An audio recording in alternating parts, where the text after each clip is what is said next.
We need to explain that why the computers built prior to 2003 were in extreme majority. So the computers were scrutinized and all, and that's not a good answer choice. B is a trap for many reasons. It says latest computers.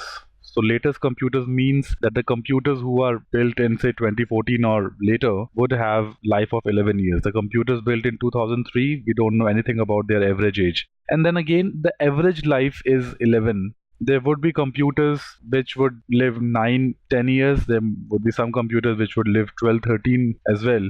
2003, how did 2003, the exact year, come into play? More importantly, this latest computers, this is a deal breaker. B cannot be the correct answer choice. And this is a very, very fair answer choice. This quite explains that a new technology came up in 2003 and the computers thereafter were a lot robust and durable. So those before 2003 must have been relatively fragile, and that's the reason why they accounted for a greater proportion of the exchange computers. This must be the right choice. I can't eliminate this answer choice anyway. There cannot be two correct answer choices. This is just too correct to be wrong.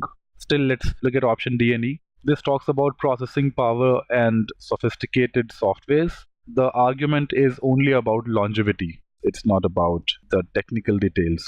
One may just feel that because of this extra sophistication, the computers prior to 2003 would be more archaic. But then, see, 11 years is a long time. Such cycles may have repeated several times. This is an okay choice, but C is a very strong choice. I won't say this is a bad choice, but C is a far superior choice. This talks about how Zen could have benefited more, so this won't be a good answer choice. C is the right